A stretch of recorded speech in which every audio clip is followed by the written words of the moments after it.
Welcome to ECNTRADE Daily Video. Before we begin, it should be noted that any advice is of a general nature only and that your personal circumstances have not been taken into consideration. Hello everyone, my name is Rob Clayton and thank you for joining me. Well, on Friday, the Australian dollar fought twice about taking the challenge to the upside with this 60-day moving average and also the downtrend here, the short term that is, holding around 71.80 to 90 or around 80 figure. It is ascertained that the market should break down if this pattern continues, purely for the fact is that the RSI is lagging and also the MACD is a little bit weak towards the close of Friday.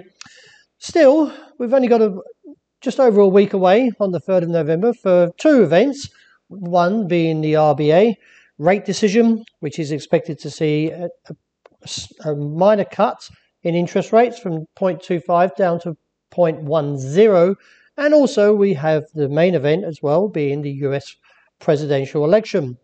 Still, from a technical point, I'm still calling to 70 cents. And as far as the technical outlook from the broader picture comes in, it still maintains to a negative bias after the last 3.5 weeks, or at least 4 weeks.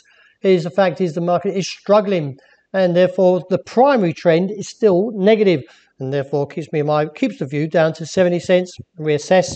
So I could be looking at 69 cents as a potential target, but overall I still feel the market is somewhat on the weaker side to the start of this week. The euro, after taking a stab to the downside, still a little bit mixed after the last 4 trading days, have held in a 117, 70-80 range to a 118, 70-80 range. From a technical point, any move to the upside would create further direction to the RSI as bearish divergence and could see a move further to the downside. I do anticipate the dollar index, which measures the greenback strength against a basket of 6 major currencies, will continue to hold its stance, even though it did slip underneath 93 briefly on Friday, as it's now just about to recapture that level. As I mentioned, I still feel the technicals are still in place for a further move down. Looking at the broader picture, well, still from the close of New York on Saturday is that the market wasn't overall bullish. Therefore, I do believe that 118.75.85 should continue to contain the upside and eventually see the move down. Well, I'm still looking at this pattern since a very sharp decline towards its objective of 104 still has potential to reach it. But keep an eye on this pattern here. If we break over the midway point, that could see a rise back up towards 105 to about 105.50. The pound is a little bit weaker after backing away from 130.90. I would still like to see the break towards the downside around 129.70.80 to create the next bearish sentiment. When I say create, is increase the supply towards the downside, as this market does move in demand and supply, and therefore a break of 129.70 should increase the supply down towards 129.70 down to 128.70. Let's keep an eye on this RSI as well, as it is breaking down for the midway point, which would increase and give us a further bias to that call. Therefore, would see further risk for the downside for sterling yen as it backs away from that 138 level and still looks towards this level seen after recently piercing it a couple of times at 135.70.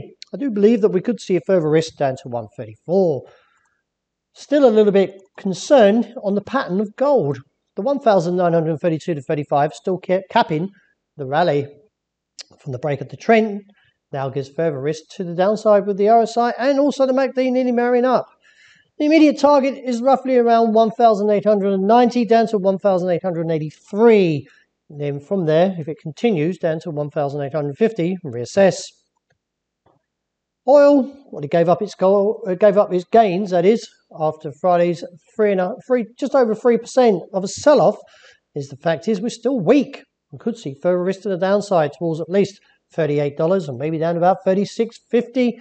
But overall, one step at a time. Let's see how we look at 38 first of all, and if the market can continue on. But marrying up with the RSI to the MACD is in favour of a possible further slide.